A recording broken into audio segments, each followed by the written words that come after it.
Iran যুক্তরাষ্ট্র যুদ্ধের উত্তাপ এবার সরাসরি বাংলাদেশের জ্বালানি খাতে। ১.৫ মাসের বেশি সময় ধরে হরমুজ প্রণালী বন্ধ থাকায় জ্বালানি তেল সরবরাহে বড় ধরনের সংকট দেখা দিয়েছে এখন বাংলাদেশে।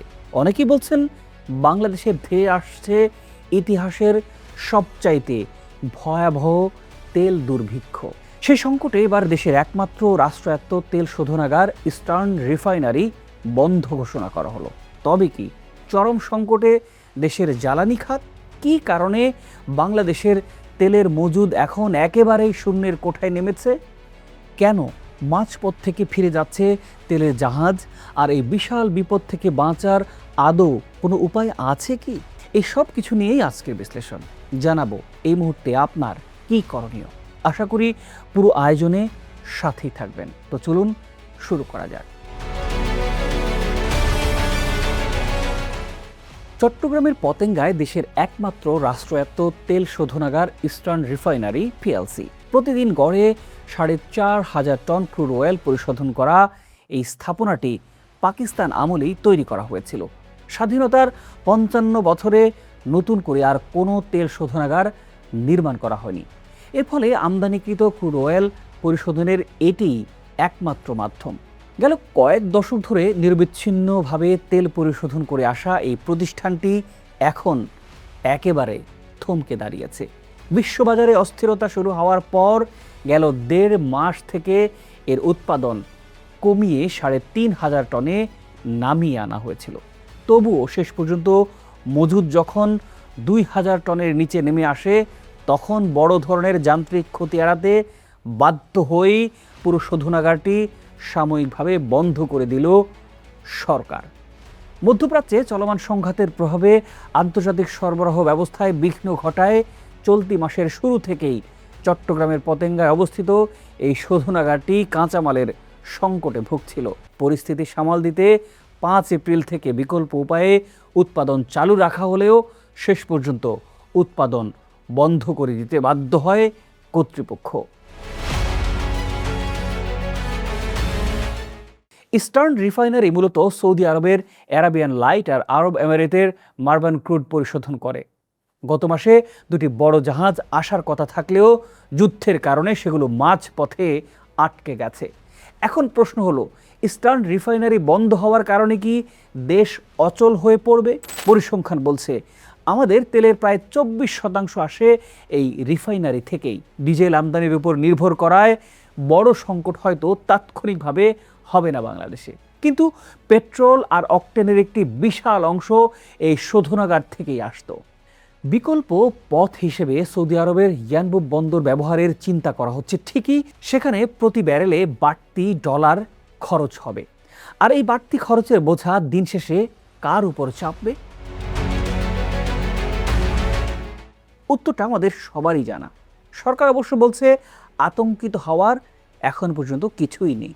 জ্বালানি প্রতিমন্ত্রী বলেছেন পরিশোধিত তেল নিয়ে কয়েকটি জাহাজ এর মধ্যে দেশে পৌঁছেছে।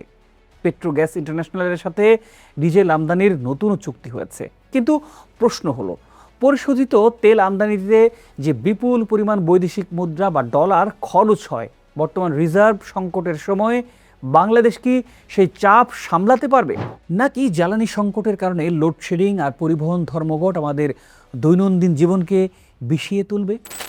বিশেষজ্ঞরা বলছেন ইস্টার্ন রিফাইনারির মতো বিশাল স্থাপনা তেলের অভাবে শাটডাউন হওয়ায় এটি আবার পুনরায় চালু করা অত্যন্ত জটিল ও সময় সাপেক্ষ।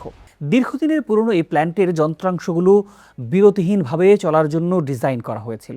হঠাৎ উৎপাদন বন্ধ হয়ে গেলে পাইপলাইনে থাকা অবশিষ্টাংশ জমে মারাত্মক কারিগরি ত্রুটিও দেখা দিতে পারে। অর্থাৎ এক সপ্তাহের তেল সংকটে যে রিফাইনারি বন্ধ হবে তা মেরামত করে আবার সচল করতে মাসের পর মাস সময় লেগে যেতে পারে, যা বাংলাদেশের জ্বালানি খাতের জন্য হবে এক অপূরণীয় ক্ষতি।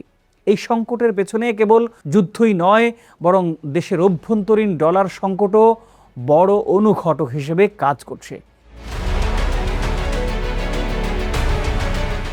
মালয়েশিয়া বা অন্যান্য দেশ থেকে তেল আনার কথা থাকলেও অনেক সরবরাহকারী প্রতিষ্ঠান নিরাপত্তা জামানত বা পিজিডিতে দেরি করছে, যার মূল কারণ আমাদের ব্যাংকিং খাতের উপর আস্থার অভাব। পরিশোধিত তেল আমদানি করে সাময়িকভাবে পরিস্থিতি সামাল দেওয়ার চেষ্টা করা হলেও এতে দেশের ডলার রিজার্ভের উপর প্রচণ্ড চাপ পড়ছে। কারণ অপরিশোধিত তেল এনে দেশে পরিশোধ করলে যেখানে সাশ্রয় হতো কোটি কোটি টাকা, সেখানে তৈরি তেল চড়া দামে কেনা মানে হলো অর্থনীতিকে এক মরণ ফাঁদে ফেলে দেয়া। বাংলাদেশ পেট্রোলিয়াম কর্পোরেশন বা বিপিসির তথ্য অনুযায়ী মধ্যপ্রাচ্য থেকে বছরে প্রায় 15 লাখ টন অপরিশোধিত তেল আমদানি করে এই ইআরএলে পরিশোধন করা হয়। প্রিয় দর্শক, বর্তমান এই ভয়াবহ পরিস্থিতিতে প্রত্যেককেই আরও সচেতন হতে হবে। প্রয়োজনের বাইরে অতিরিক্ত তেল সংগ্রহ এই সংকটকে আরও প্রকট করে তুলতে পারে।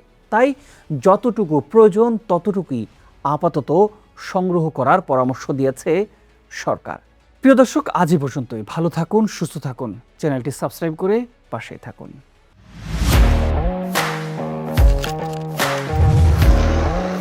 প্রফেশনাল স্টুডিও খুঁজছেন? ঢাকার প্রাইম লোকেশন নয়াপল্টনে দেশ সমাচার স্টুডিও আপনার কন্টেন্ট প্রোডাকশনের নির্ভরযোগ্য ঠিকানা।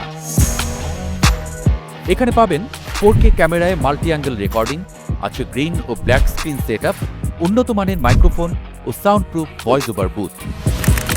আপনার পছন্দ মতো স্টুডিও ডিজাইন করার সুযোগও থাকছে। Hazrat Shahjalal news content, talk show, interview বা পডকাস্ট যা কিছুই করেন এখানে পাবেন প্রফেশনাল সেটআপ আর ফুল এডিটিং সাপোর্ট। আপনার চাহিদা অনুযায়ী বুক করতে পারেন আজই। কল কিংবা হোয়াটসঅ্যাপ করুন এই নাম্বারে 017202106557। ভিজিট করুন আমাদের ওয়েবসাইট ও ফেসবুক পেজ।